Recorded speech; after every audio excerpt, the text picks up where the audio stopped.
Welcome to chessopenings.com.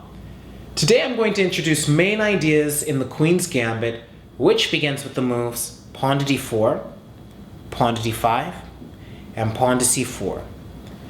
The Queen's Gambit is a gradual, strategic opening in which white is aiming to get a slight advantage in space in the beginning phase of the game, and only later gradually develop it into an attack. Let's take a look. After the moves pawn to d4, pawn to d5, pawn to c4, white is threatening to gain a central majority and extra time with this move pawn takes pawn on d5. Now, it's natural to ask, what happens if black accepts the gambit with d takes c4?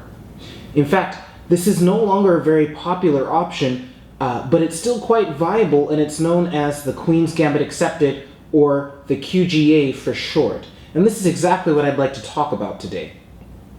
The very first point that every good chess student should know is that black cannot hold on to the pawn. For example, after the move pawn to e3, black would be in bad shape if he tried to hold on to this pawn with the move pawn to b5. White wins the pawn back by playing a4, attacking these pawns, breaking these things down. And if black plays a6, well, we have a pin, right? So that move just didn't do anything at all. And if he were to try pawn to c6, he would actually run into a really nasty trap here. Pawn takes pawn, pawn takes pawn. And now b3 would be sufficient to regain material, but instead, white also has queen to f3, just picking up material. Black has no choice but to give up a knight here on c6. So this is a really, really bad idea for black. And because of ideas like this, ideas like the ones I've shown, black actually does not try to hold on to the pawn on c4. So he's accepting this gambit, but only temporarily. White will be able to recapture the pawn. Now, right away, there's a couple interesting questions which arise. If black knows that white will eventually be able to recover the pawn on c4, why does he play the Queen's Gambit Accepted? Isn't it a good idea to hold on to our central pawns and not trade them for flank pawns? We're going to see the answer to this in just a moment. A second question which might arise is, why doesn't white go ahead and occupy the square e4 immediately with his pawn as opposed to e3? This is another interesting question, and in describing the answers to these two questions, we're going to gain some real strategic insight into the Queen's Gambit Accepted. First, let's talk about why black chooses to play the Queen's Gambit Accepted, even though white will eventually recover the pawn. Black's strategy is to avoid getting bogged down in defending the d-pawn so that he can devote his efforts to attacking white in the center with a counter break of his own, which is generally pawn to c5. Since black has not spent any time defending the d5 pawn, he keeps his options maximally open to strike at white's center at the first convenient moment. An excellent example of this occurs in the main line after knight f3, knight f6, e3, e6, bishop takes pawn, and now black plays pawn to c5. And this is really interesting because if you think about it, black is applying the exact same strategy as white did on move 2. White played c4 to attack black's d-pawn, and now, later, after these moves, it turns out that black's applying the exact same strategy. He's using his c-pawn to attack white's d-pawn. In fact, if white also plays pawn takes pawn now or later, and believe it or not, he quite often does, well, let's just imagine that black recaptures, and you'll see that we get to an exactly symmetrical structure. Both sides have played the exact same moves with their pawns. So what we'll often see, though, is that white does sometimes choose to take on c5, leading to the symmetrical formation, or he waits for black to capture on d4 and accepts an isolated pawn in exchange for piece activity and extra space.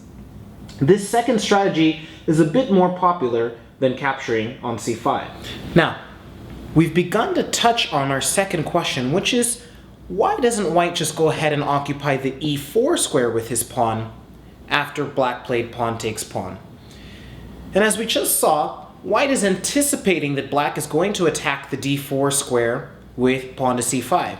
And for this reason, we're reserving the e-pawn in case we want to play pawn to e3, as we often do. Now, this doesn't mean that pawn to e4 isn't a bad move, it just has some drawbacks, which is that both of the pawns might end up being vulnerable. They can be struck at with various pawn breaks or even piece activity, as we'll get a chance to see in a moment. So, after the aggressive move pawn to e4, Black has 4 moves which allow him to kind of tickle some of these weaknesses which White has in the center. The most direct move is pawn to e5, going straight for the d4 point right away. Now, ideally, White would want to continue with either pawn takes pawn or advance the pawn to d5, but they both lead to an absolute mess here. For example, pawn takes pawn, and now Black's going to rip the queens off the board and remove castling rights from White.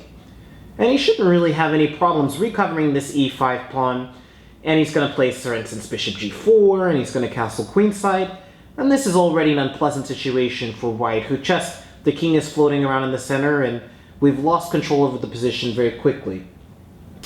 The other idea that you might end up with then would be to advance the pawn to d5, but now the pawns are fixed and they become really easy targets for Black. So Black plays knight to f6, knight c3, and c6, so he's got several attackers on this d5 point.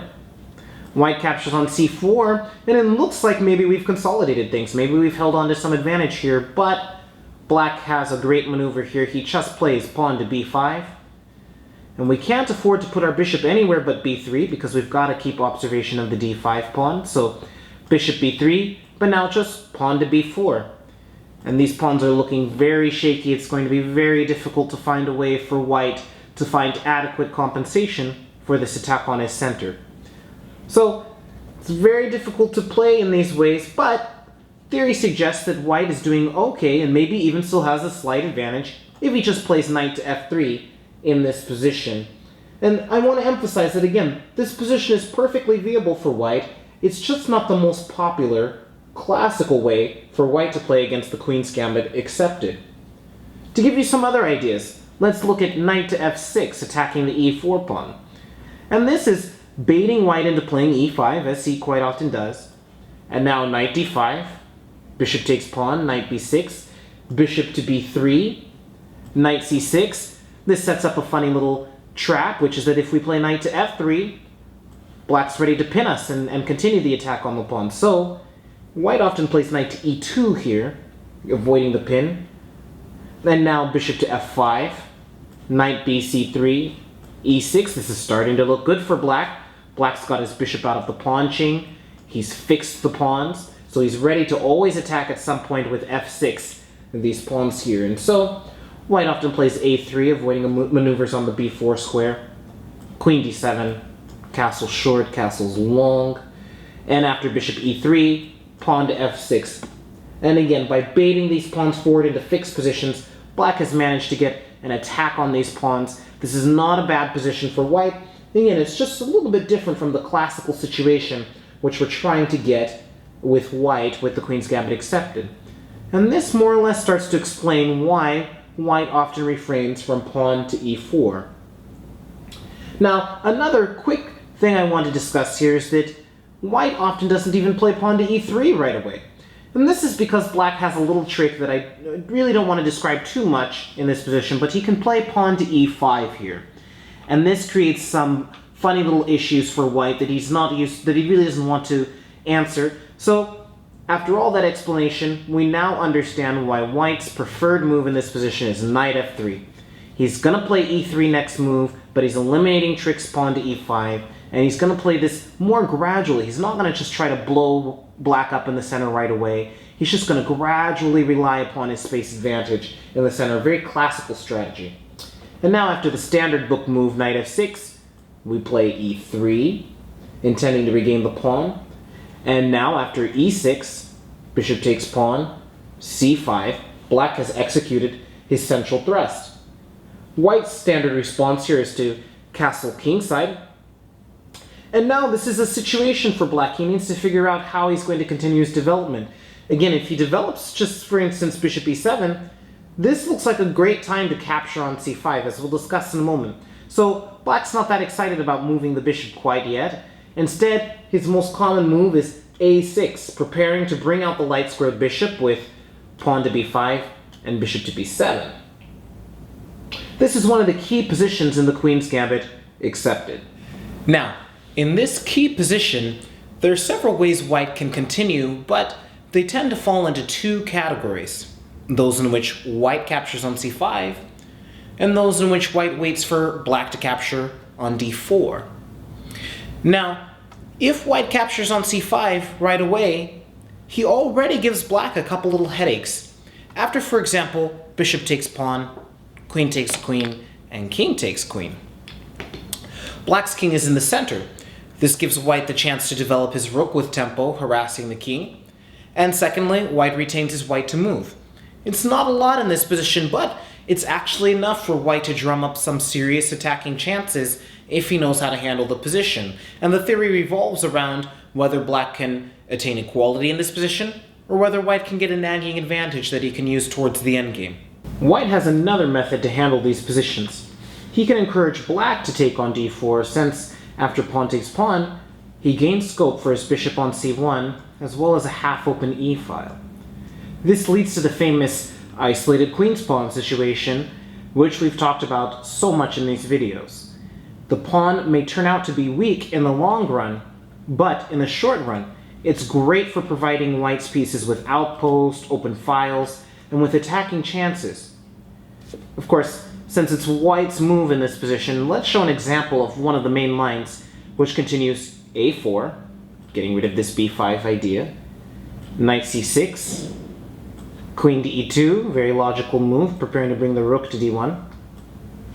And now pawn takes pawn, rook d1, bishop to e7, pawn takes pawn, there's that isolated queen's pawn, castles, and knight c3. When white has extra space in the center, and he has more scope for his pieces, for example, look at the difference between the queen's bishops on both sides. One bishop has plenty of scope, the other is practically stalemated, it just has one square and nothing to do after that. This is one way that white's advantage in space is expressed. On the other hand, white does have weaknesses on d4 and on d5. And in this position, he also has a weak square on b4, and often black plays the knight to b4 and gains extra access to the d5 square. Over the long term, black hopes to prove that these are the most important factors.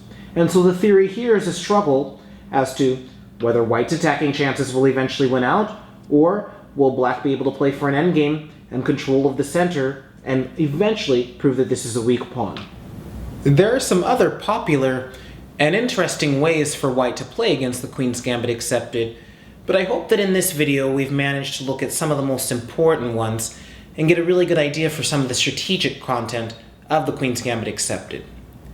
The Queen's Gambit accepted is a viable alternative for players who want to play very solid for black, who are okay with defending patiently and waiting for the opponent to go a little bit wrong, as there are definitely some chances for black to get some good play, especially in the isolated queen's pawn positions. On the other hand, with white, this is a bit of a happy situation. It turns out that white can often get some good play without much risk, and this is very appealing for white. Based on these lines, though, if you really take a moment to let these ideas sink in and you maybe review this video a couple of times, you'll be able to understand more why black tends to choose openings like the Queen's Gambit declined or the Slav in response to the Queen's Gambit. We'll very much so be able to understand why black prefers to delay taking on c4 and only later play for setups like this after he's achieved a somewhat more comfortable situation. We'll get a chance to see that in other videos of the Queen's Gambit, but until next time, I can't wait to see you again.